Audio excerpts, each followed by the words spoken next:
Bismillahirrahmanirrahim. Assalamu alaikum, dear students. So, in this lecture, we will cover the exercise of the unit number 4, electrochemistry. The first question is about the multiple choice questions, MCQs. So, the first MCQs is which of the following statement is not correct about the galvanic cell? Which of the following statement is not correct about the galvanic cell? कौन सी statement ऐसी है जो galvanic cell से relevant incorrect है? So the first one is cations are reduced at the cathode. अगर आपने galvanic cell को study किया तो आपको पता होगा कि ये जो फर्स्ट आपके पास स्टेटमेंट है ये बिल्कुल करेक्ट स्टेटमेंट है. आपने इनकरेक्ट स्टेटमेंट को हाईलाइट करना है या पॉइंट आउट करना है, आपने उसको उस ऑप्शन को करेक्ट कंसिडर करना है. ठीक है. सो जो फर्स्ट स्टेटमेंट है वो आपके पास बिल्कुल करेक्ट है. सेकेंड जो है वो है anions are oxidised at the anode. Yes, ये भी बिल्कुल ठीक है. The third one is oxidation occurs at the anode.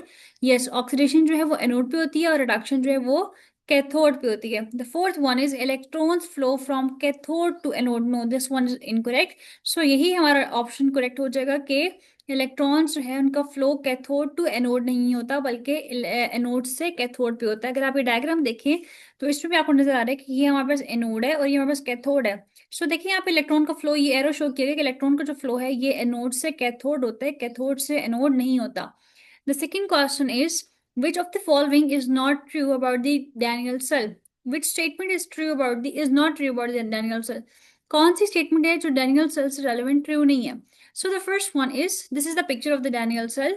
So the first one is half cell of an active metal act as a cathode. No, this is not correct because we know that that the half cell of an active metal always act as anode. हमेशा जो active metal होता है, जो more reactive metal होता है, active या more reactive metal होता है, it always act as the anode not as the cathode. So the first one is like जो first statement है वो हमारी incorrect होगी और हमें वही statement चूज करनी है जो जो true ना हो. So हम first को highlight कर देंगे. बाकी स्टेटमेंट्स आप रीड कीजिएगा, बाकी सब स्टेटमेंट्स जो है वो बिल्कुल करेक्ट है. The third MCQ is which of the following does not involve an electrolytics process. कौन सी स्टेट लाइक कह रहे हैं कि इन सब में से किस में इलेक्ट्रोलिटिक प्रोसेस जो है वो नहीं हो रहा, not involve N electrolytic process. So the first one is the refining of copper. Copper की रिफाइनिंग में बिल्कुल इलेक्ट्रोलाइसिस इन्वॉल्व होती है. The second one is the manufacturing of sodium from the sodium chloride. Yes, ये भी ऐसा ऐसा ही होता है कि अगर आपने मैन्युफैक्चरिंग करनी हो सोडियम की, आपको मैंने बताया था ना कि अगर आपको फॉर एग्जांपल आपके पास NaCl है और आपसे कहा जाए कि आपने Na को सेपरेट, आपको सिर्फ आपने इंडस्ट्री में सोडियम को सेपरेट करके और आपने आगे भेजना है, सो आप कैसे कर सकते हैं? क्या आप उनको NaCl ही दे देंगे? नो, बल्कि आप सेपरेट कर सकते हैं. तो इलेक्ट्रोलाइसिस प्रोसेस के थ्रू ही हम सेपरेट करते हैं. The third one is about the electroplating of the steel.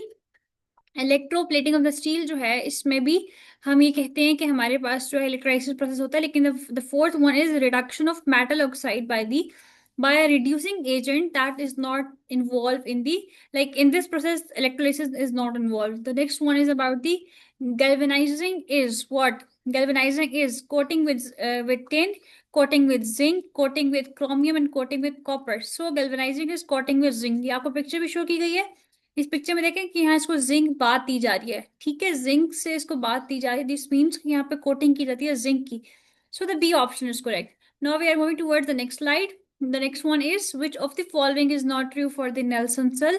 We have a Nelson cell, so which statement is true or correct for the Nelson cell? कौन सी statement है जो Nelson cell से के लिए बिल्कुल true है?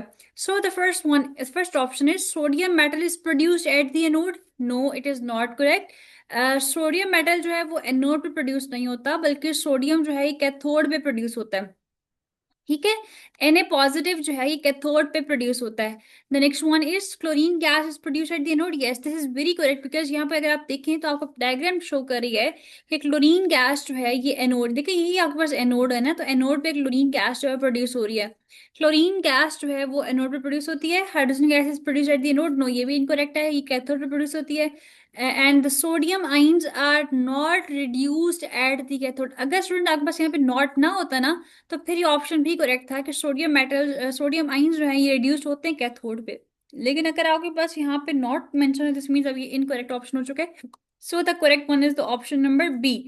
The next one is electroplating involves. Electroplating में क्या इन्वॉल्व होती है? The first option is using an electrolyte to oxidize a metal. तो option B is coating with metal object with a thin layer of metal through electrolysis, this is one is the correct option. कहा जा रहा है कि electroplating में क्या चीज involve होती है। तो इलेक्ट्रोप्लेटिंग में इन्वॉल्व ये होता है कि उसमें जो हम लोग हमारे पास जो भी मेटल ऑब्जेक्ट होता है हम उसको कोट करते हैं, उसके ऊपर लेयरिंग करते हैं एक थिन लेयर ऑफ मेटल की through the process of electrolysis. So यही इलेक्ट्रोप्लेटिंग है हमारे पास, ठीक है। इलेक्ट्रोप्लेटिंग कॉन्सेप्ट हम लोगों ने स्टडी किया था ना। So this one is the correct option. Now the next one is in a voltaic cell, the salt bridge serves the function of। हमारे पास जो वोल्टिक सेल होता है उसमें सॉल्ट ब्रिज का क्या फंक्शन होता है, ये देखिए ये वोल्टिक सेल है और इस वोल्टिक सेल में जो सेंटर में आपके पास सॉल्ट ब्रिज है, इसका क्या फंक्शन है। हमने ये पॉइंट स्टडी किया था अपने नोट्स में कि it involves in maintaining the electrical neutrality by allowing ions movement. यहाँ पे आइंस की मूवमेंट होती है ताकि वो इसको न्यूट्रल लग सके, इलेक्ट्रॉन्स को न्यूट्रल कर सके बोथ साइड पे, एनोड और कैथोड में, इसलिए यहाँ पे न्यूट्रलिटी को मेंटेन किया जाता है। The next one is if the voltaic data, अब ये बहुत इंपॉर्टेंट एमसीक्यूज है, that if the voltaic data voltage data shows the metal A has a higher standard reduction potential. We are discussing about the reduction potential, not about the oxidation potential. So if the metal A has higher reduction potential value than the metal B, it can be concluded that, so अगर आपके पास एक metal A है और आपके पास एक metal B है, ठीक है, एक metal A है आपके पास और एक metal B है, कहा गया है कि metal A having the higher standard reduction potential, higher standard reduction potential value, this means that कि ये हमारे पास लेस एक्टिव मेटल होगा, क्योंकि जिसकी ऑक्सीडेशन पोटेंशियल की वैल्यू हाई होती है वो एक हाईली रिएक्टिव मेटल होता है। लेकिन अगर इसकी मेटल ए की जो है ना वो हायर वैल्यू है रिडक्शन पोटेंशियल, दिस मीन्स के ये एक लेस एक्टिव मेटल है। So we concluded that the metal B is more reactive than the metal A. Metal B जो है ये मोर रिएक्टिव है, मेटल ए जो है वो लेस रिएक्टिव होगा। The next one is, okay, now the MCQs are ended and the second question is about the short questions. So the first question is, what is a fuel cell?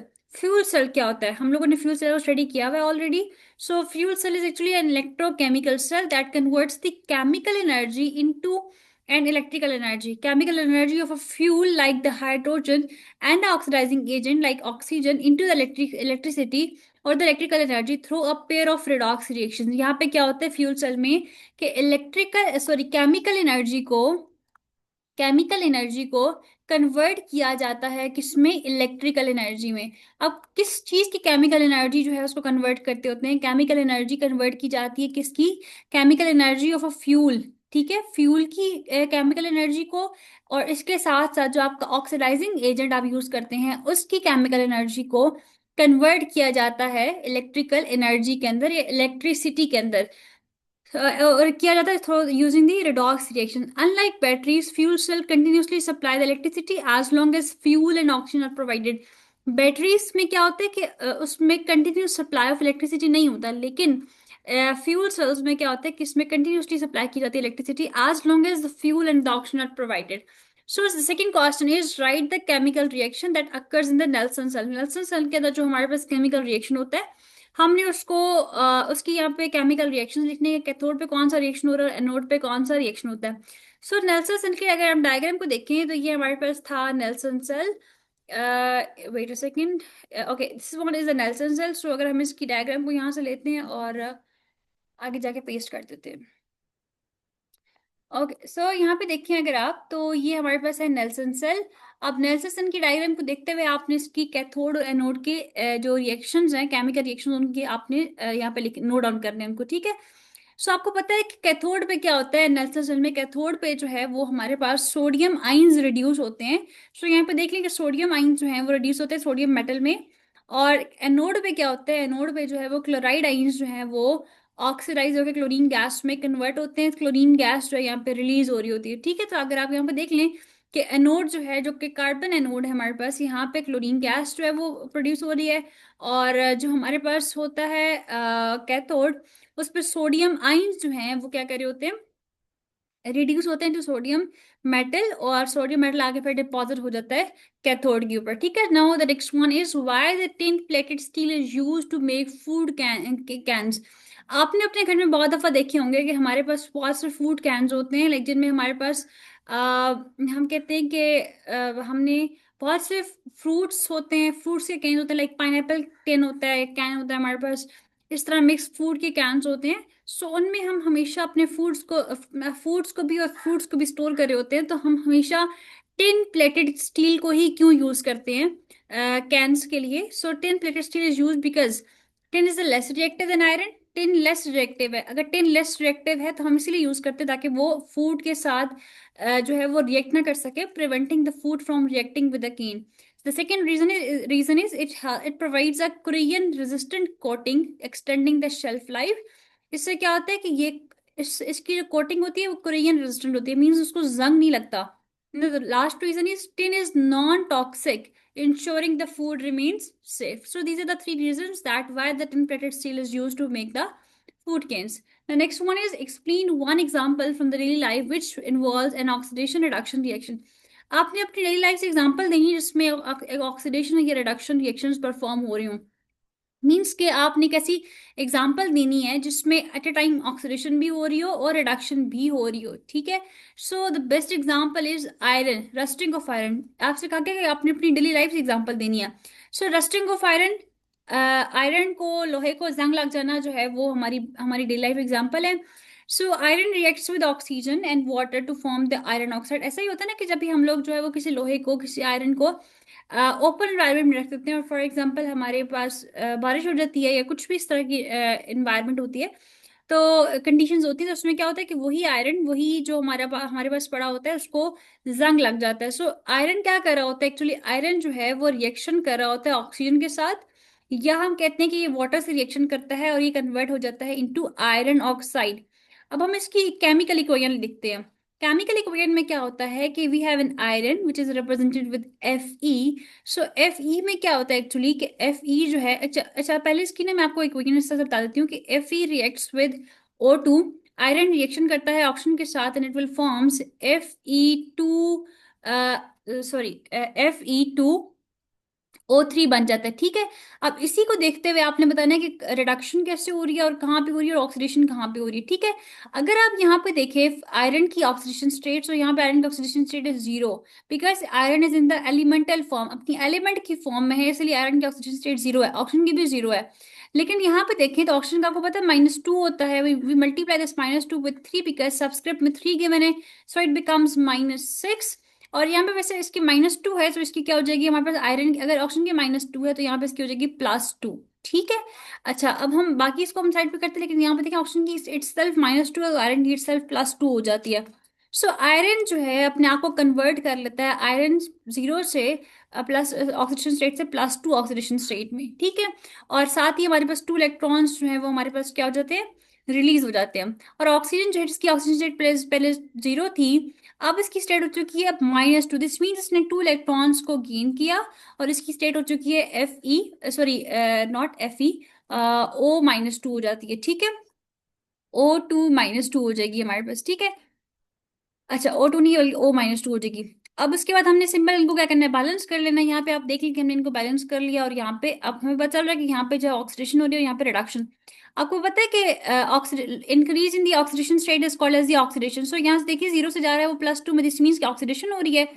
Increase in oxidation state is called as the oxidation, while decrease in the oxidation state is called as the reduction. So यहाँ पे क्या हो रहा है कि zero से जा रहा है वो -2 डेफिनेटली यहाँ पे एक डिक्रीज आ रहा है, we called it the reduction occurs hair.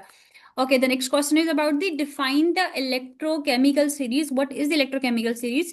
So the electrochemical series is a list of elements arranged in the order of their standard electrode potential and it helps in predicting. हमारे पास actually एक series होती है, एक order में एक elements arrange होते हैं।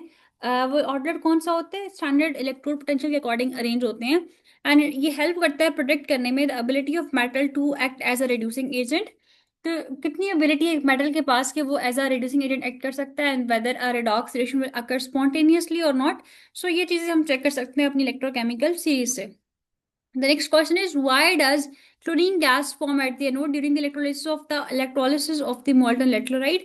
कि जब molten lead chloride which is PbCl2 की अगर हम लोग इलेक्ट्रोलाइसिस करवाते हैं तो बताएं कि हमारे पास क्लोरीन गैस जो है वो एनोड पे क्यों फॉर्म होती है? सो द रीजन इज कि एनोड पे क्यों फॉर्म होती है? At anode the chlorine gas chloride ions loss electrons to form chlorine gas, so यहाँ पे क्या होता है कि ये जो क्लोराइड आइंस होते हैं हमारे पास, ये अपने इलेक्ट्रॉन्स को लॉस कर देते हैं और कन्वर्ट हो जाते हैं इनटू अ क्लोरीन गैस। ठीक है। सो चूंकि अब यहाँ पे इलेक्ट्रॉन्स का लॉस हो रहा होता है, ऑक्सीडेशन होती है, इसलिए oxidation we know that the oxidation occurs at the anode, and the reason is because chlorine gas is the only anion present and it is only easily oxidized, so chlorine is formed at the anode.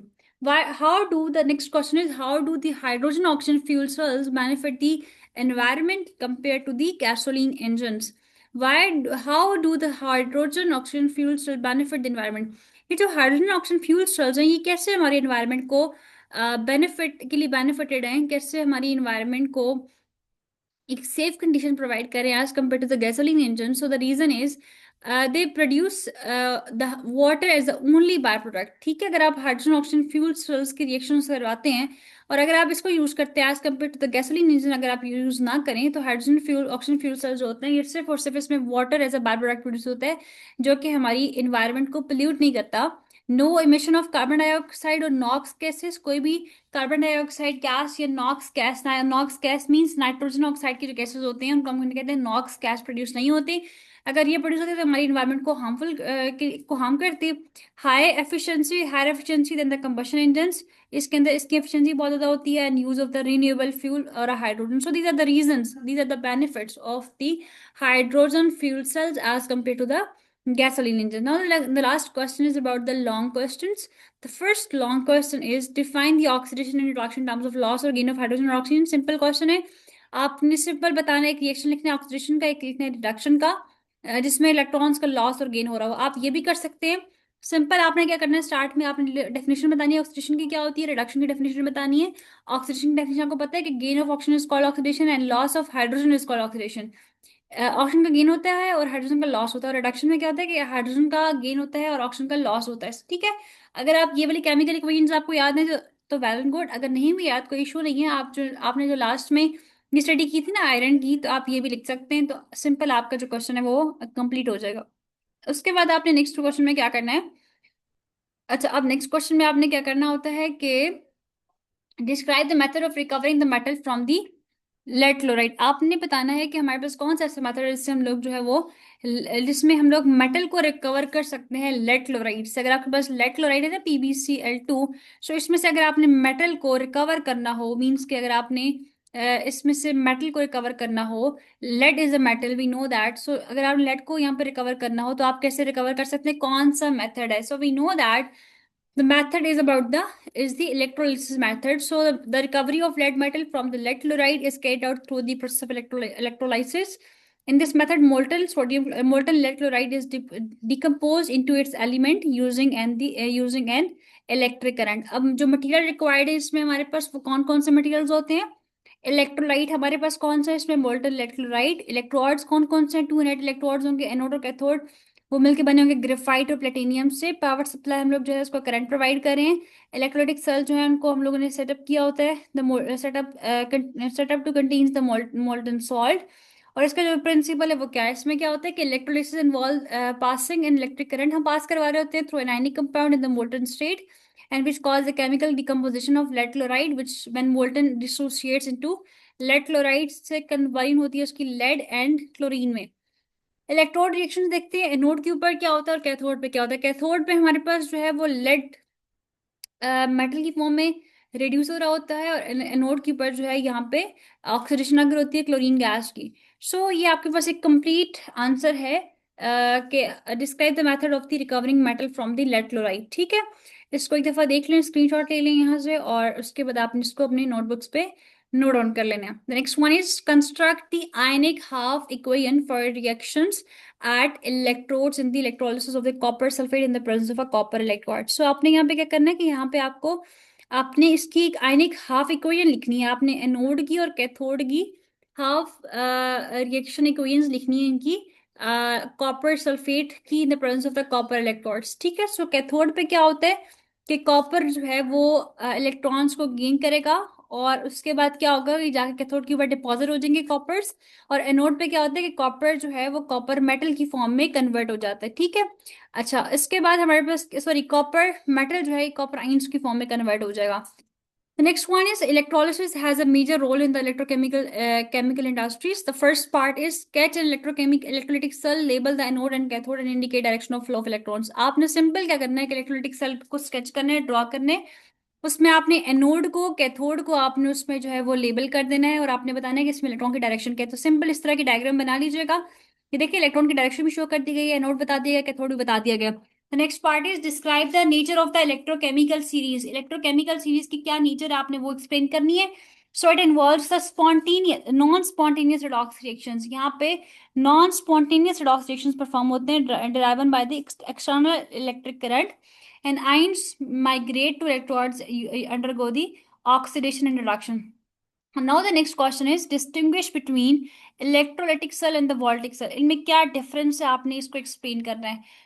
हमारे पास इनमें difference ये है कि first हम discuss करते हैं energy source को। ठीक है, कुछ फीचर्स को हमने डिस्कस करना है। एनर्जी सोर्स हो गया फॉर एग्जांपल एनोड कैथोड, और उनकी एग्जांपल को हम यहाँ पे डिस्कस करते हैं। ठीक है, एनर्जी सोर्स की बात कीजिए तो हमारे पास वोल्टिक सेल में एक स्पॉन्टेनियस रिएक्शंस परफॉर्म होते हैं, जबकि इलेक्ट्रोलाइटिक सेल के अंदर एक्सटर्नल इलेक्ट्रिकल करंट हम उसको प्रोवाइड कर रहे होते हैं। ठीक है, इलेक्ट्रोलाइटिक सेल के अंदर मीन्स के नॉन, आप यहाँ पे लिख सकते हैं, इसकी जगह आप यहाँ पे लिख लें कि नॉन स्पॉन्टेनियस रिएक्शंस परफॉर्म होते हैं। ठीक है, यहाँ पे क्या होता है, नॉन स्पॉन्टेनियस रिएक्शंस जो है वो परफॉर्म होते हैं at the on the electrochemical electrolytic cell. इसके बाद आप जो है वो इस लाइन को कट कर दीजिएगा। यहाँ पे ये डबल 2 टाइम्स यहाँ पे आ गई है, इसको आप कट कर दीजिएगा। सेकंड जो फीचर हम डिस्कस करने जा रहे हैं, the first feature is this one, second one is about the anode. Voltaic cell का जो एनोड है वो नेगेटिव होता है, इलेक्ट्रोलाइटिक सेल का जो एनोड है वो पॉजिटिव होता है। और सेम जो कैथोड की बात की जाए तो वोल्टिक सेल का कैथोड जो है वो पॉजिटिव होता है और इलेक्ट्रोलाइटिक सेल का जो है वो नेगेटिव होता है। एग्जांपल्स आप दे सकते हैं, वोल्टिक सेल की एग्जांपल जो है वो डैनियल सेल हो जाती है, और इलेक्ट्रोलाइटिक की जो एग्जांपल है वो क्या है, electrolysis of the sodium chloride. Now the next question is for each of the following electrolytes which electrode half reaction in each case. आपने बताना है कि इनके केस में, यानी आपके पास part A and part B given है, copper sulphate using the copper electrodes and copper chloride using the carbon electrode. Electrodes को भी चेंज कर दिया गया है और आपके पास जो इलेक्ट्रोलाइट्स इनको भी चेंज कर दिया गया है, और आपसे कहा गया कि बताएं इनकी हाफ रिएक्शंस, कैथोड पे क्या होता है और एनोड पे क्या होता है। अगर हम बात करें यहाँ पे कॉपर सल्फेट की, CuSO4, तो आपको पता है कि हमारे पास यहाँ पे कैथोड पे कौन सा रिएक्शन हो रहा है और एनोड पे कौन सा हो रहा है। इस तरह से अगर हम लोग बात करें कॉपर क्लोराइड की यूजिंग द कार्बन इलेक्ट्रोड्स की, तो इसमें देखिए कैथोड पे क्या हो रहा है और एनोड पे क्या हो रहा है। ठीक है, the next one is predict the products of the electrolysis of a dilute solution of potassium iodide। यहाँ पे आपने क्या करना है, इनके प्रोडक्ट्स बताने, electrolysis of the dilute solution of potassium iodide के प्रोडक्ट्स आपने बताने हैं। यहाँ पे आपको पता है कैथोड पे तो हमें पोटेशियम आयोडाइड है ना, तो कैथोड के ऊपर, और दूसरी बात है यहाँ पे डाइल्यूट सोल्यूशन, दिस मीन्स कि यहाँ पे वाटर भी ऐड होगा। कैथोड पे तो वाटर जो है आपके अपना रिएक्शन शो कर जाएगा और यहाँ पे वाटर रिड्यूस होगा, लेकिन एनोड पे क्या होता है कि आयोडाइड जो है वो ऑक्सीडाइज होता है। ठीक है, इस तरह से आपने इसके रिएक्शंस लिखने हैं। Next one is why does chlorine gas form eight the anode during the electrolysis of the molten electrolyte. क्यों क्लोरीन गैस जो है वो फॉर्म होती है एनोड के ऊपर जब भी आप मोल्टन इलेक्ट्रोलाइट की इलेक्ट्रोलिसिस करवाते हैं। तो ये क्वेश्चन मैं आपको पहले भी एक्सप्लेन कर चुकी हूँ, एक दफा आपने इसकी स्टेटमेंट यहाँ पे आंसर रीड करने हैं। कोई क्वेश्चन हो, कोई क्वेरी हो, जो पॉइंट समझ ना आए मुझसे पूछ लीजिएगा, वैसे आप इसको रीड कर कीजिएगा, आपको पॉइंट समझ आ जाएंगे। मैंने आपको पहले भी शॉर्ट में भी इस क्वेश्चन को एक्सप्लेन किया था। The next question is what changes in observation might you expect when comparing the electrolysis in the molten lead chloride and concentrated aqueous sodium chloride। अब आप इलेक्ट्रोलिसिस कर रहे हैं, एक तरफ आप कर रहे हैं मोल्टन लेड क्लोराइड की PbCl2 की, और एक तरफ आप कर रहे हैं मोल्टन PbCl2, और सेकंड आप साइड पे आप कर रहे हैं concentrated solution of aqueous sodium chloride की आप कर रहे हैं। इन दोनों की इलेक्ट्रोलिसिस करें और बताएं इनमें क्या कंपैरिजन है दोनों का। ठीक है, तो आपने पहले जो है ना वो मोल्टन इलेक्ट्रोलिसिस करनी है मोल्टन इलेक्ट्रोलाइट की, और इलेक्ट्रोलिसिस करनी है आपने concentrated aqueous solution aqueous sodium chloride की, और उनको आपने कंपेयर करना है। वही आपने बताना है दोनों के इलेक्ट्रोलाइट कौन से हैं। उसके बाद जो है आपने बताना है इनके इलेक्ट्रोड के रिएक्शन बताने कौन कौन से, आयन कौन से प्रेजेंट है यहाँ पे, कैथोड पे कौन सा रिएक्शन होता है, एनोड पे कौन सा होता है, फिर उसके बाद आपने इनकी ऑब्जर्वेशन लिखनी है। This is the answer, right. Now the next question is, इसको स्क्रीनशॉट ले लीजिएगा, नेक्स्ट क्वेश्चन को देखते हैं। The next one is how would you set up an experiment to demonstrate the production of different substances at the anode and cathode during the electrolysis of the dilute copper sulfate using the copper electrodes। अगर आप ये copper sulphate की electrolysis करते हैं copper sulphate की copper electrode को use करते हुए, तो बताएं कि आप कैसे सेटअप करेंगे अपने एक्सपेरिमेंट का। सो आपने बताना है फर्स्ट, आपकी हेडिंग होगी एक्सपेरिमेंटल सेटअप में अपरेटस की, कि आपके पास अपरेटस कौन सा होगा। आपने ये दफा इनको सबको रीड कर लेना है, प्रोसीजर क्या होगा, इनको प्रोसीजर के 3 पॉइंट्स आप देख लीजिएगा। उसके बाद इलेक्ट्रोड रिएक्शंस में कैथोड पे एनोड पे कौन से रिएक्शंस होंगे और ऑब्जर्वेशन क्या है, ये कंप्लीट आपका आंसर होगा इस क्वेश्चन का। ठीक है, एक दफा आप इसको रीड कीजिएगा।